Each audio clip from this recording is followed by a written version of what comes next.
Hey, this is Deji. And Chris. Welcome to the Lot 1 podcast. On today's episode, we talk with Imani Davis about becoming a film programmer, what festivals look for, and a lot more. So, let's get into the show.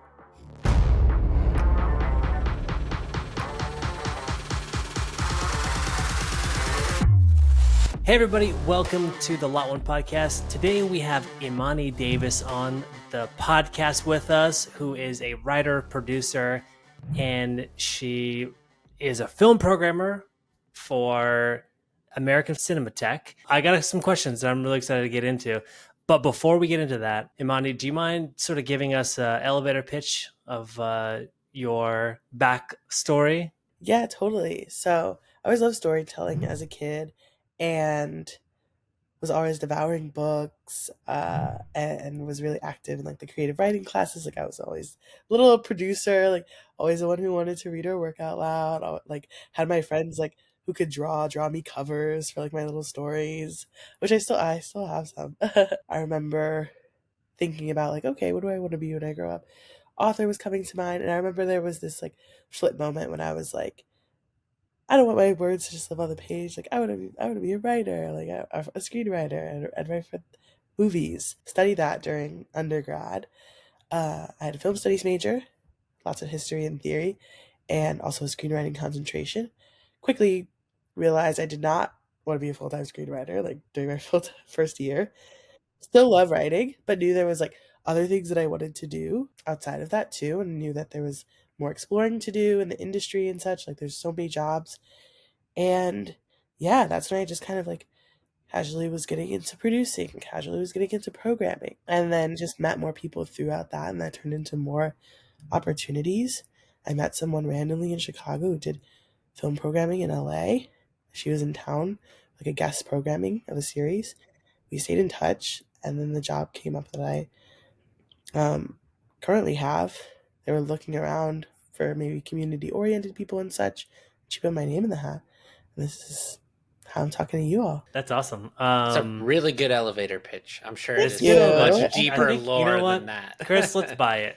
Let's Yeah, buy it. let's buy it. So I like the idea, like a young you producer who is, getting her friends to draw her covers for her stories is great. What about writing did you feel like didn't sort of align with your personality, or like what about writing gave you pause? I loved like story and developing ideas and such.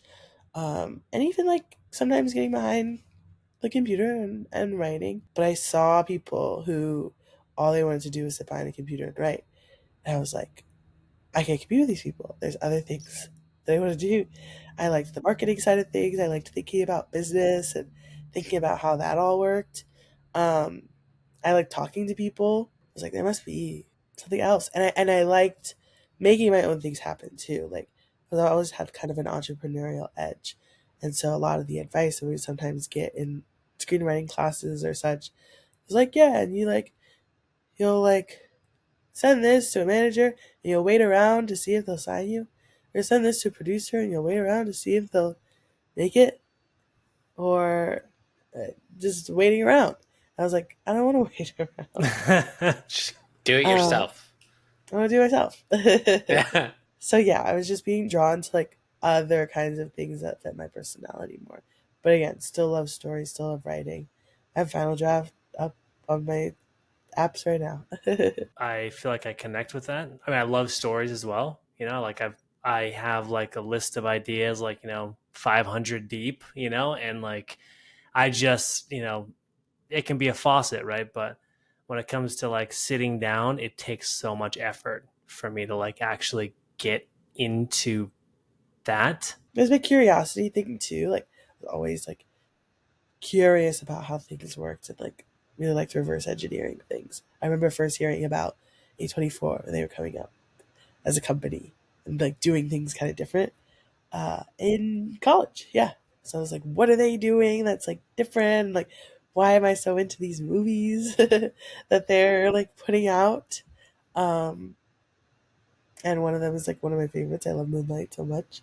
And so just thinking about the business side of things and what makes people want to go to the movies and what makes them really attach onto a story and makes it so rewatchable too.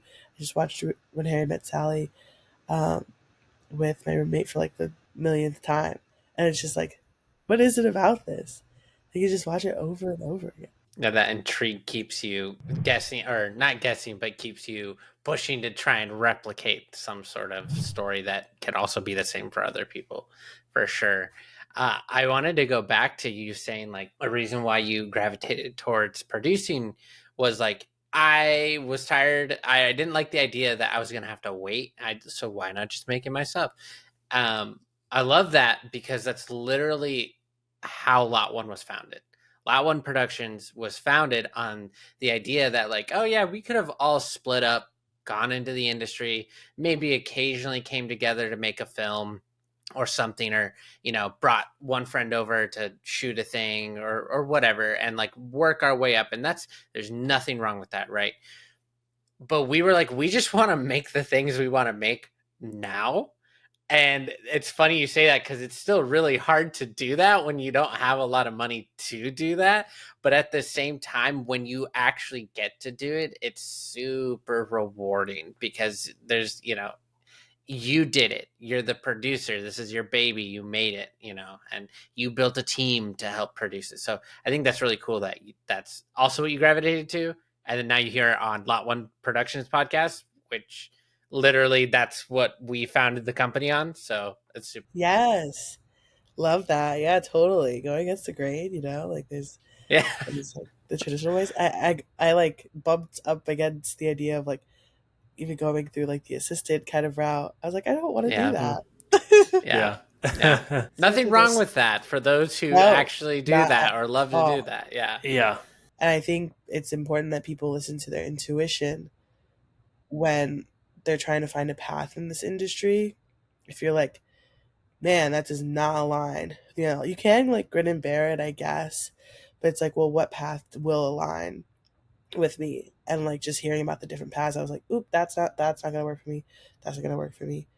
That could work for me. When you started kind of going off on your own and producing things, you also said that you started doing programming. You said your name was put in a hat, and then you started programming for American Cinematheque. How is that transition from just being a producer and doing that to being a programmer? So when I was in Chicago, so I was in Chicago before I was in LA. I was going to grad school part time. I was doing independent producing. I was doing a little bit of like community programming.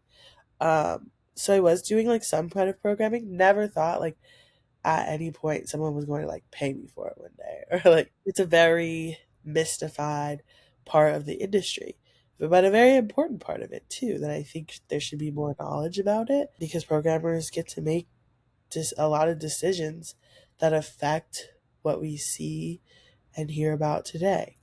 Um, and so when I moved back to Chicago after undergrad, after being like, I have a film degree, what do I do now? I don't really like know if I want to do this writing path. You move in with your parents again. I moved in with my parents. Yeah. That's exactly what I did. I was living at home and exploring things. There's a really cool, vibrant, like micro cinema scene in Chicago. There's just like cool artist run spaces that are showing all kinds of movies. People are doing things in like abandoned storefronts or like interesting apartment complexes where you could kind of just throw up a screen and project something, or like on college campuses there was really cool things happening. So I got like first introduced into programming at this place called Doc Films, which is a student-run film society at University of Chicago. It's really awesome. It's very impressive, especially like being out of it now and like working professionally in this. It's like, whoa, this is like a student-run art house.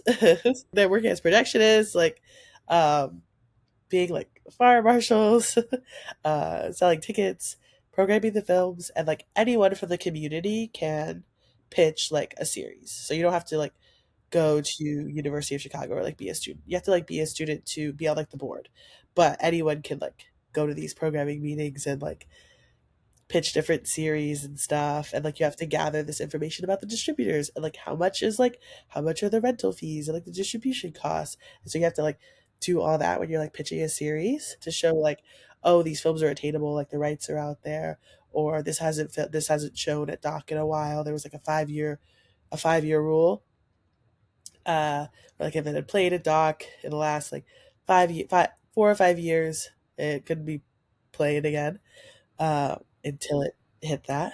So there's like a lot of little rules, and you were trying to program a series to kind of fit that. So I had this one about like hotels and movies and hotels as like the main character. That was like an idea came out. It actually got voted in, and then COVID Nice. happened, and it never happened. No. Which was sad, but learned a ton, which is like being involved in that community. And it was honestly, it was just for fun. This episode is brought to you by the FreeMe app. FreeMe is a crew time card job tracking app designed by film professionals for film professionals to help support the individual crew member. With FreeMe, you can easily see your work history, log your times, automatically calculate your gross wages, and much more. Wait, but does it calculate overtime and meal penalties? Because sometimes I don't even know how to calculate that. Yeah, it sure does. Both union and non-union. And when you're done with the job, you can export and invoice within seconds, all on your phone. That's crazy. Because as a non-union independent contractor, I've always been curious, what if I wanted to charge for a union wage? What if I do become union? So that's really cool. So you're telling me that I don't have to log onto my computer after a 12-hour day and figure out my calculations for my time card? Nope, you definitely don't. FreeMe does that all right there on the app. How do I sign up, DG? You can get FreeMe now for 25% off the annual price with our code FREEMELOT1. Again, that is FREEME, LOT, the number 1, to get 25% off your annual subscription. Offer valid for the App Store only. That's how you can get it, and hopefully all your problems will be solved.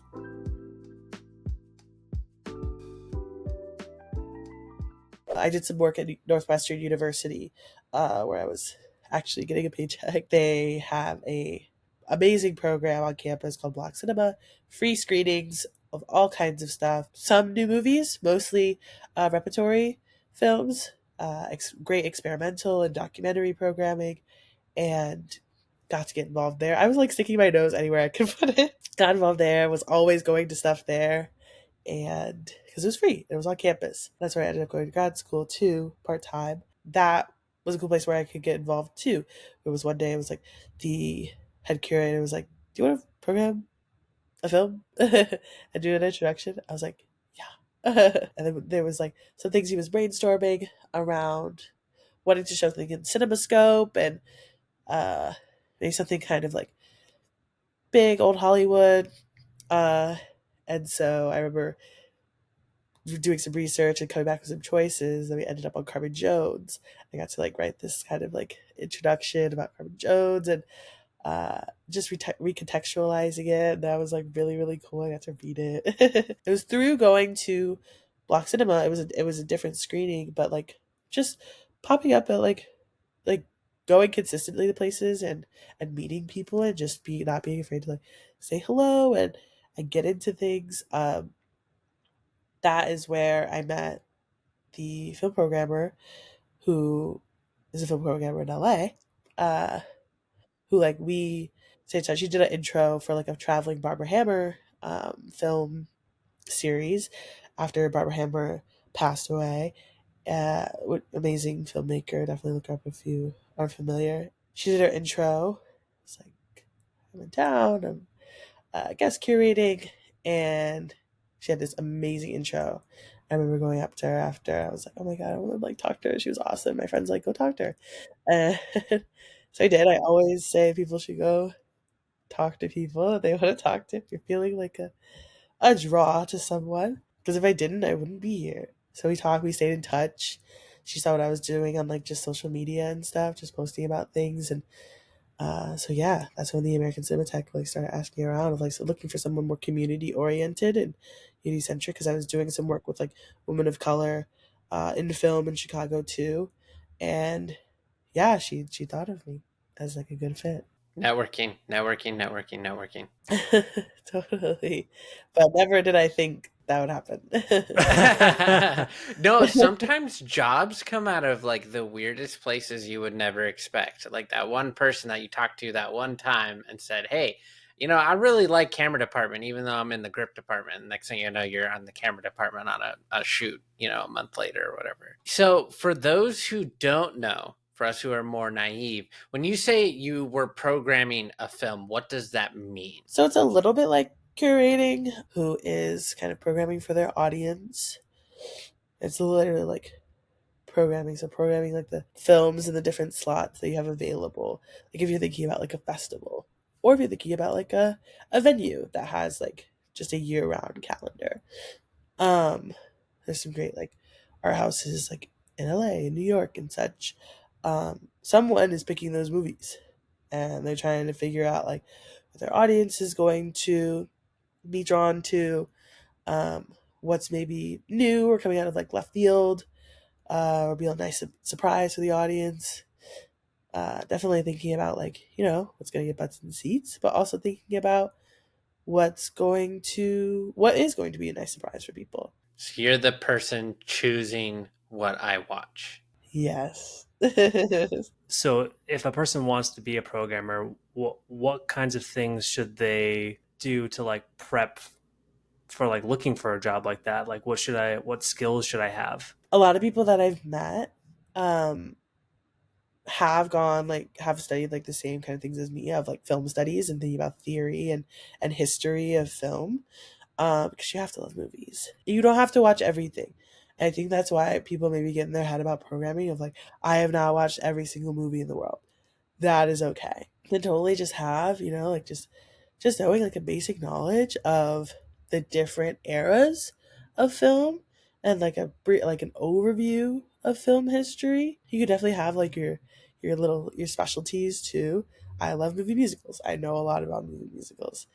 I don't know a lot about German cinema from the 80s. Someone might. Someone Yeah. does. It ain't me. I don't know a lot about silent movies. I know some. So everyone has like areas where they feel very drawn to and like know more about, but just having like a brief understanding of like all the major movements of cinema is good, but don't let that give you like imposter syndrome that you have to know everything. You don't have to have a film degree. It's good to have like a maybe a film degree over a minor or something. If you are in like college, like studying something, and you're like, oh yeah, I want to take some film classes. But knowing that like college is a privilege, like you can learn a lot of the stuff from your local movie store, like your local movie theater, your local like theater rental place, which those are having a comeback, and YouTube. That is definitely a good place to start. And then there's a lot of internships, especially with festivals. I think that is a more accessible place to like break into, just because the art house kind of like scene, like a lot of people will get into positions and they die in those positions, because why would they leave? Oh yeah. I was like, whoa. Oh. They're like, they get in a position and Yeah, they just they die. don't. They retire. Okay. Is that why the person who was in your position before died? Okay, I get it No. now. Yeah. But yeah, so it's a little bit. There's more movement in the festival scene, I think, to break in, to get to know people and such. So there's a lot of just like internship opportunities. You can also be a pre-screener for a lot of different festivals, which are the people who are watching things like the first round of watching. And so let's say you're a pre-screener for I'm going to make something up. Maybe the Washington Dolphin Festival. I don't think that exists. You are Sounds like a pre-screening cool for, festival. yeah, I don't want to go. It's all about movies and dolphins. And so that festival gets a lot of submissions. Maybe they're getting like 2,500 submissions a year. And so the programmers are going to be watching like all of them. Somebody's going to watch them to then see if those are maybe a good fit for the festival. So you're kind of like attuning yourself to the taste of like that festival. Like, what is this festival gonna like? What are maybe the programmers that I've talked to going to like, and like what are they looking for? They'll probably give you like a rubric too of like things to look for. And so you're watching things during that first round to either like give a thumbs up or a thumbs down of like moving forward in the programming process. So I did that. I pre-screened for some local Chicago film festivals that were local, and great experience. Again, just like curious to know how these things worked. They're usually not paid.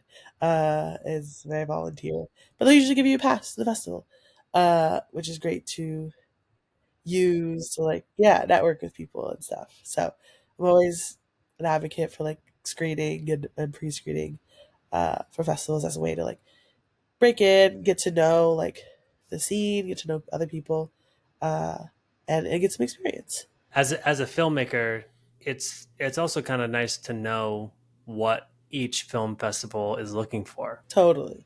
Yes, for sure.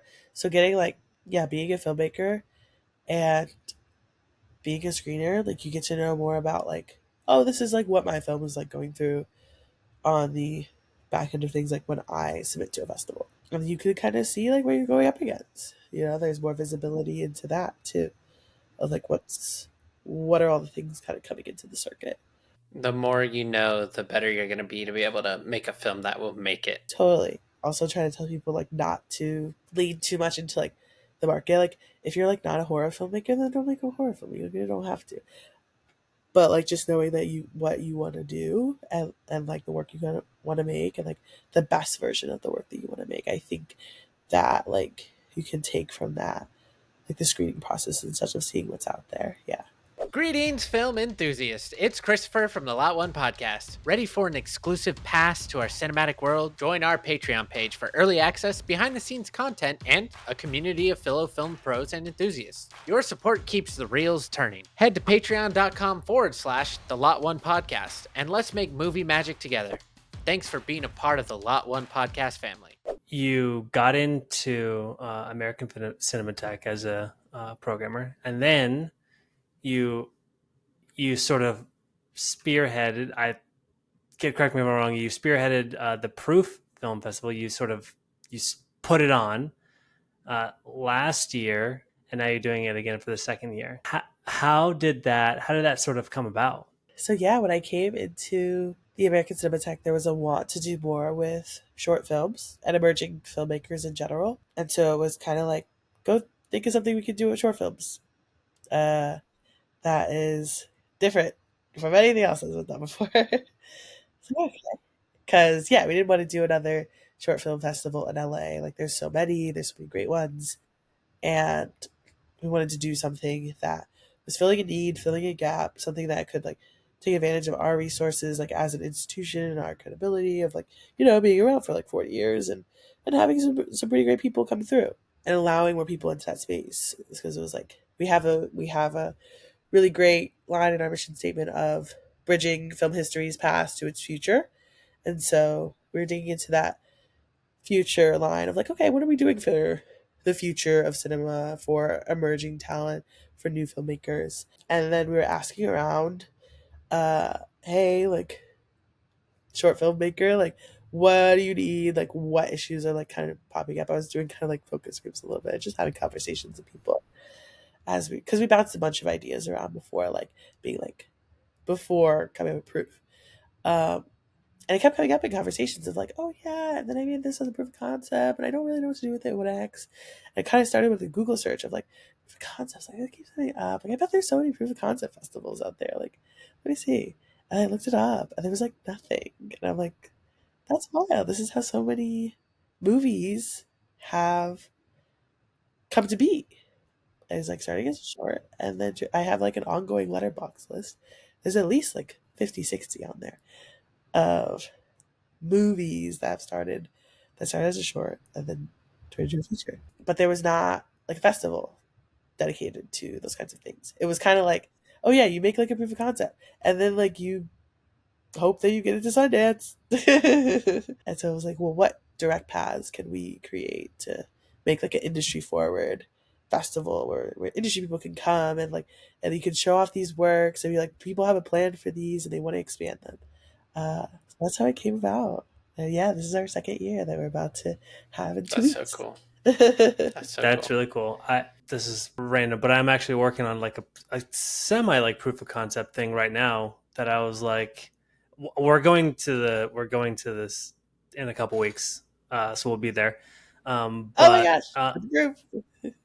yeah, no, we're stoked. When I sort of like saw like what the proof of concept idea, I was like, that's really cool. I like that a lot. Like it's like something that I feel like a filmmaker would want to submit to, because like it's just like you can get like really good feedback on sort of how you're, and obviously if you made it into the festival, then you probably have a good chance of like people liking it, you know. But yeah, so I think it's a really cool idea. I really think it's a cool idea. I'm stoked to go to it. I was really mad at myself for not knowing about this film festival sooner, because I was like, crap, I've got a bunch of like proof of concepts. It's like essentially my whole catalog at this point, minus the feature films that we've done, you know, like what the heck, man.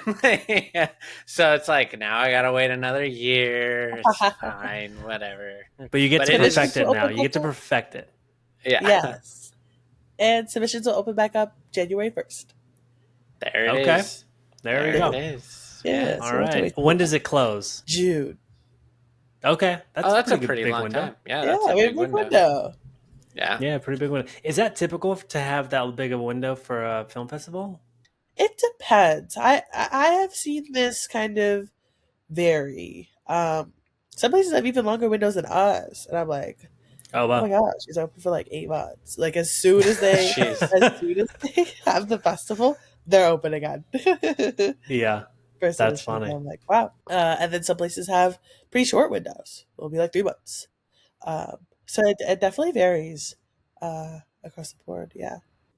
So what do you look for when you're programming for proof? Because I know that Yeah. every film festival is different, right? So Not doing our homework for any reason whatsoever. Don't worry.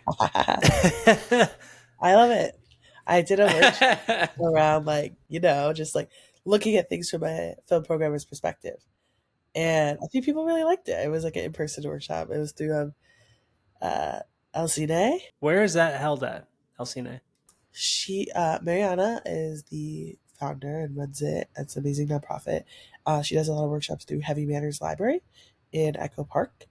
But they do programming all around. They've done stuff at the Academy Museum, the libraries of Los Angeles. So definitely check them out. They have great like free educational workshops. And I got to lead one. It was like my first one. And I had always wanted to do something like around, this is a workshop for filmmakers, like from the film programmer's perspective of like, this is how a festival works, and like this is what the film is probably going through when you submit it. So for proof, we are looking for things that do have a beginning, middle, and end. So some people will do like a sizzle reel or something, like a trailer, and like that's just not what we're kind of like looking for the festival. We are looking for something that has like a complete and thorough story, but does give kind of like a taste of what a larger world could be, which is a balance, and it's hard. There's great examples out there. Whiplash is a great one, of course. It's kind of the poster child for things. There are web series out there that are great examples. Awkward Black Girl, and that turning into Insecure, Lisa Ray. It's definitely a balance of like, what makes a good proof of concept. I think we are finding things that are under that 15-minute kind of mark are really like just giving a nice taste of like what the feature or the show version could be. And then things that, are hitting on novel and familiar themes. Something that's new, but like that still has comps that you can turn to, especially for the industry people that are coming to the festival and looking at things and looking like, oh yeah, like this is like the Lighthouse, or this is like When Harry Met Sally. Bring that up again. For people at home who don't know, what are comps? Ooh, yes, they're comparable films, and I think this does get mixed up. So it is kind of the phrase of like, oh, it is Insecure meets The Office for my show, and that's what I'm pitching. That is more of like a comparable in itself. And then like maybe your actual comps that you're like citing is like The Office, 30 Rock, Insecure, like things that structurally have similarities to your show, of saying basically this has worked in the past and it's going to work now. I think it's used even more in like feature film, and it gives people a sense of like the tone that you're going for as well, because you could say, oh, it's a girl meets boy like love story, and then you're giving comps like X or Midsummer, like crazy horrors. Or you could say like it's a girl meets boy girl meets boy love story, and it is like When Harry Met Sally and Sleepless in Seattle. Like Right. that is completely, those are completely different movies. It's the Yeah. same Different logline. vibe. Yeah, different vibe. So it helps people kind of ground themselves in like the tone and like what you're going for. And then also on the business side of things, when you're looking at financial comps, um, it helps ground that too. So you want like recent stuff that you're kind of like citing. So we have a filmmaker in the festival this year that does have this kind of like um, father son story, and one of the comps is "Come On, Come On," from Mike Mills. From Mike Mills, which is a great comp. It's recent and it's critically acclaimed. It was successful. You want it to be like familiar to like things that people have like heard of. So we do have like a filmmaker who has cited some uh in terms of like stylistic and tonal comps, like some Iranian films that might not be as popular, but still like have critical acclaim, and you can kind of like look them up and see kind of like what he's going for. Yeah, you want things that like some, at least some pockets of the population are like familiar with. Hey, Deji here from the Lot 1 podcast. Exciting news. You can now join our Patreon family. Get early access, exclusive content, and connect with fellow film industry peeps. Your support keeps the magic alive. So head on over to patreon.com/the Lot 1 podcast. Thanks for being a part of our journey. What are some other things that you're looking for? We definitely want like, you know, some bold, interesting visions, and looking for great performances too. I think that's definitely something that stands out when, as we've like gone through this journey now twice of like looking at films and looking at like what is like sticking and making a good proof of concept. So I feel like a coherent directorial vision, that doesn't always have to be like expensive too, like especially if you're in LA, like there's so many actors, there's so many amazing actors who are like Yeah, looking for a chance, like looking for something they can Oh bite yeah. on. Yeah, especially right now when none of us especially are right making now. Times are tough. it. Yeah, exactly. When you're looking at like, a directorial vision, like what are some of those key factors you're looking at? It is very hard to articulate. We have something in our rubric for our screeners, because one of the aspects that we have people like score on is a cinematic thesis. So it's kind of how everything is coming together: the lighting, the cinematography, the directorial choices, the locations, the camera movements. How is everything kind of coming together to communicate the themes of the piece? And there's this really beautiful video essay that we link for people as an example to like learn a little bit more about cinematic thesis. And it's a great piece on Moonlight and how that has like a great cinematic thesis. I think you can look up like Moonlight cinematic thesis on YouTube, and it'll probably like uh, come up. And that is so great. That movie was not made for a lot of money, as I'm sure most people know, like 1.5 or something, which I know sounds like a lot, but That is not a lot. it's not, especially Yeah, for winning Best Picture. yeah. What they're able to do on that kind of budget was like so impressive, especially with like the performance, just everything and how it all came together, and like was just very coherent and inconsistent. And consistency and intentionality are very important in that. So, question on that then, because I'll just ask it without any like preconceived anything. Quality wise, so I know that in film festivals, obviously there is going to have to be some sort of standard of like quality in terms of image, or even if it's the best image in the world, if it's terrible acting, like that. I mean, we all know that those types of things create not the best films in the world, but like still effort is put into them, right? So I guess what I'm trying to ask is like, especially for a proof film festival. What are you guys looking for? The best looking thing in the world, or not in the world, but like a really good image, or like are you really forgiving of like, okay, the cinematography wasn't great, they had one light and like a 10-year-old camera, but man, this story and the actors are amazing, like what I want to kind of dig into that, because like, low Yes, budget, we all know sometimes you can't afford the nice looking camera or the nice lights or whatever. So Sometimes all you can film on is a totally. potato. yep, yep. It's totally, yes. We definitely have some things where, like, I don't know, you could describe them as like lo-fi, um, where, yeah, it's like not the most money production wise, but it's just the way that they gathered the resources that they had and then told a story that was still unique and emotionally enthralling, and left me with something to think about afterwards. We have and we reward that, I feel like, even more, uh, of like, oh wow, you can tell like they didn't have a lot of money and they did a lot with it. We had a film last year that is like one of the scariest shorts I've ever seen. Um, and the filmmaker filmed it like in her just apartment with like friends in like one night. It's very lo-fi too. Like you can tell it's like not like a super fancy camera, but it's the way that they tapped into being afraid of the dark, and the protagonist is kind of like going around her apartment, like turning off lights, and the camera just will stay on like these places where she's turning off the lights. And you're like, is something there? It looks like something's there. It's really tapping into that. Yeah, It that's does a cool. good job with it, and it's terrifying. That's awesome. um, What's the name of that? Do you remember? it's not real. Shout out It's Tina, not the real. filmmaker. Nice. I feel like I'm never ready for when this happens, but we are running out of time. Chris has one final question for you. If there was one piece of advice you could give, let's say someone who wants to submit a film to a film festival or wants to become a programmer, let's focus on that. What's that one piece of advice you give? Can I give something to the filmmaker and then something to the Sure, programmer? yeah, Yeah, let's hear it. yeah. Yeah. Let's do it. Okay.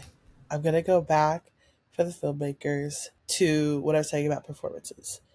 Really spend time with your actors, make sure those actors have chemistry, do some rehearsals, because that can really set something like over the edge, I think. And how we've been evaluating films too, that is what has been standing out a lot.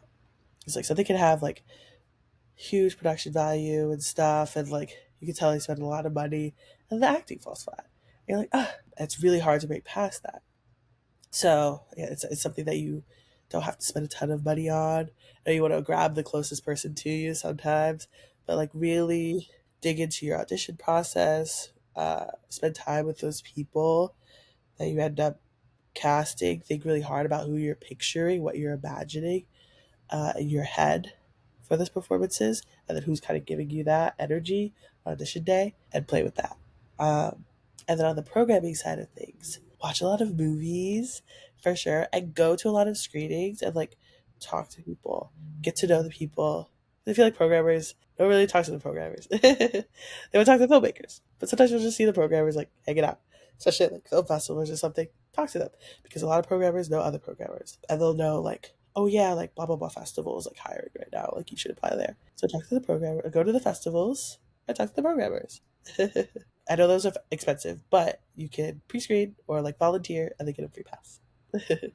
That's another question. So I want just to piggyback off of that. How do you pre-screen?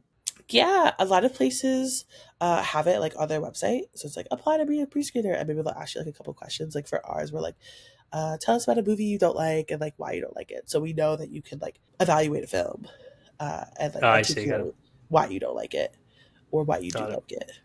Um, Mm. and then we ask for like a little bit about you and stuff. So I ask like a couple of questions. Um, if a festival that you really like doesn't have it like on their website or something, like it might just be like invite only or something. But you could reach out, like definitely reach out, because and like just send them a note like, I love this festival, like I'd love to pre-screen, like if you all have opportunities for that.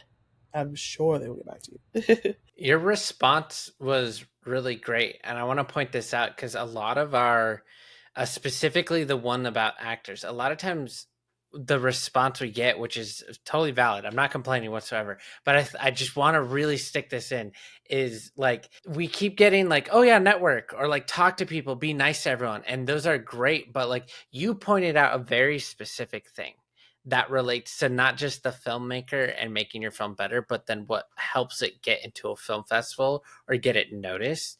And so like I just thought it was super interesting and super cool that that was your piece of advice, because I was totally expecting like talk to people, be friendly, like like that. So that was super cool. Super. Well, totally. Yeah, I try and give like specific advice because I know there's fluffy stuff out there of like never people. Well, thanks so much, Imani, for coming on the show today. Yes. Before you go, if anybody wants to find you on social media, how can they find you or get in contact with you? Yeah, my DMs are open at Imani M Davis. So Imani M Davis. My middle name is Michaela, so the M is for my middle name. On Instagram, and then also follow at Proof Film Festival on Instagram too. I'm also on there. There's other people on there too. Awesome. And I know we didn't get into it, but shout out your podcast too. What's going Yeah, on? we get it. Yes, definitely listen to Players podcast. Me and my co-host Emma, who's in Chicago. We also have we do talks about like the industry. So like the nuts and bolts of like the film industry, the business, and kind of stuff like that. We love like the town, and so we're kind of like the town, but like for emerging. Me too. Yeah, and just nice. like mystifying stuff. Yeah, so give us a follow at Players of Film Industry Podcast on Spotify. Well, But thank you so much. Yeah, for coming on. Yeah, you were great. And we will see you actually in the after show, which is happening right now for us. Maybe later for other people, but right now for us. All right. Bye. Bye. That's a wrap for today's Lot 1 podcast. Huge thanks to our sponsor, FreeMe. Remember to use the discount code FreeMeLot1 for 25% off the annual subscription. Again, discount code is FreeMeLot1, so FreeMeLot1 at checkout for your exclusive deal. The offer is only valid for the App Store. Thanks for tuning in. If you enjoyed that episode, subscribe on Apple Podcasts, Spotify, or wherever you listen to your podcast, and leave a review and share it with your mother. It really helps others find us. Big shout out to our producer Mina Vazarian and our editor Carlos Luna. Stars, what can I say? They're just cool cats. If you're not a part of our exclusive Patreon community yet, head on over to patreon.com/the Lot 1 podcast for early access, bonus content like the after show, and more. Also, I want to give a quick shout out to our incredible Patreon supporters, because your backing keeps the Lot 1 podcast lights on. Connect with us on Instagram and TikTok at the Lot 1 podcast for behind the scenes content and updates. We're accepting listener mail, so if you got any questions for us or our guests, drop us a line. Also, if you're interested in finding out more about Lot 1 Productions and all we got going on over there, like maybe some cool content coming up very soon, head on over to lot1productions.com for all that info. Until next time, folks, keep those creative fires burning, dream big, and remember, the filmmaking journey is a ride worth taking. So, see you next week.